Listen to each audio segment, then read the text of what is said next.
Ce livre m'a complètement anéanti. Je suis encore sous le choc. Ah oui, oui, oui. C'est Ne tirez pas sur l'oiseau moqueur de Harper Lee. Alors là, on plonge au cœur d'une lutte.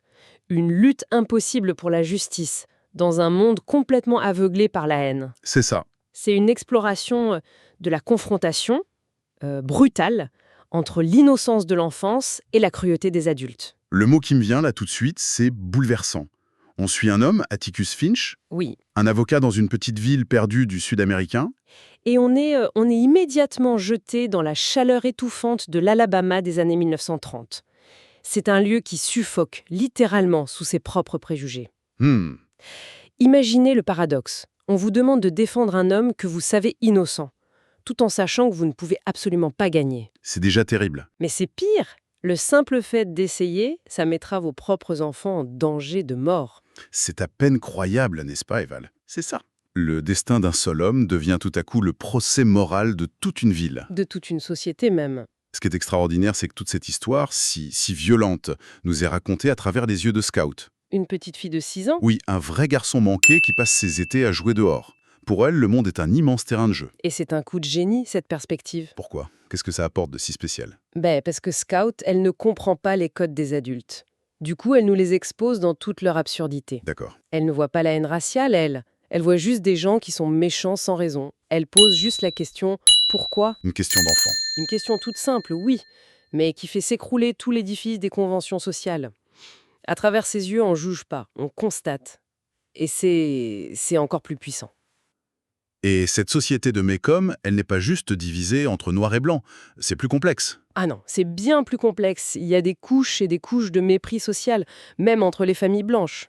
Oui, il y a les Finch qui sont respectés, et puis tout en bas de l'échelle, les Ewells, par exemple, qui sont considérés comme des moins que rien. Exactement. C'est une cartographie très précise de la pauvreté et du ressentiment. Et c'est là-dedans que les enfants, ils se créent leur propre mythe, quoi. Pour pimenter les étés qui n'en finissent pas. Voilà. Et leur grande obsession, c'est la maison des Radley. Ah, la fameuse maison hantée. C'est un peu ça, oui. Une bâtisse délabrée qui semble figée dans le temps. Et surtout, celui qui y vit reclus, Arthur Radley. Que les enfants appellent Boo. Bouh, oui. Personne ne l'a vu depuis des années. Les rumeurs les plus folles circulent. On dit qu'il sort la nuit, qu'il mange des écureuils crus. Il est devenu le croque-mitaine de leur enfance. Totalement. Et toute leur énergie est consacrée à un seul but, le faire sortir. C'est un jeu, un défi. Un jeu qui n'est pas si anodin, en fait. Non, justement.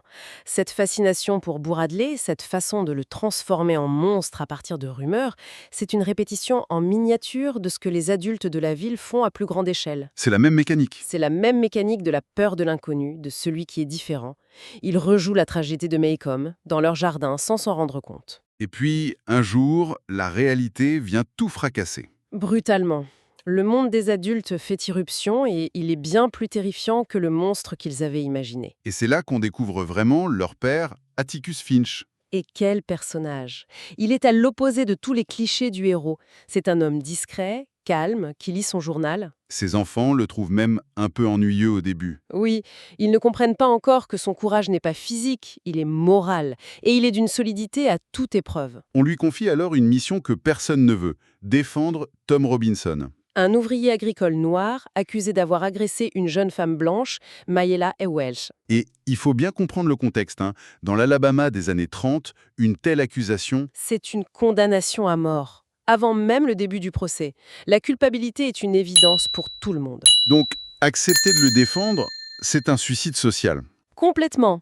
Instantanément, la ville entière se retourne contre Atticus.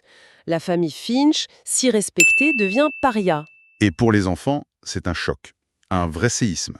Ah oui. Leur père, cet homme si calme, devient l'ennemi public numéro 1. Ils entendent les insultes à l'école, amis des nègres, Ils voient les regards de haine dans la rue. et ils ne comprennent pas. Pour eux, leur père fait simplement son travail. Leur innocence commence à se fissurer douloureusement. Il y a cette scène terrible, la nuit avant le procès, devant la prison. Inoubliable. Une foule d'hommes vient pour lyncher Tom Robinson. Et Atticus est là, seul, assis sur une chaise. Avec pour seule arme, un livre et une lampe. Il est prêt à mourir pour protéger son client. Et ce sont les enfants, par leur simple présence, qui désamorcent la situation. C'est un moment d'une tension insoutenable. Ce nous mène au procès, le cœur battant du livre. On est dans la salle d'audience. On peut presque sentir la chaleur, la sueur. Harper Lee nous y plonge complètement. La tension est palpable. C'est une scène magistrale. Toute la ville est là. Les blancs en bas, les noirs au balcon. Une ségrégation physique qui reflète la ségrégation des esprits. Et là, au milieu, Atticus, calme, méthodique. Il ne fait pas de grands discours. Il pose des questions, simples, précises. Et petit à petit, il déconstruit l'accusation. C'est incroyable à lire. Il expose les contradictions des témoins, Bob Ewell et sa fille. Il montre que leurs histoires ne tiennent pas debout. Et puis vient le coup de grâce. Il demande à Tom Robinson de se lever, Et de montrer sa main gauche. qui est complètement atrophiée, inutile, broyé dans un accident. Or, le médecin a témoigné que l'agresseur était forcément gaucher. La preuve est là. Physique, irréfutable. C'est ça. Il est physiquement impossible que Tom Robinson ait pu commettre ce crime. C'est une démonstration de logique pure face à un mur de haine. À ce moment-là, on est pris. On se dit... C'est ça. C'est bon. Il a réussi. La vérité va éclater. La logique est implacable, oui. Et puis on lève les yeux vers le jury.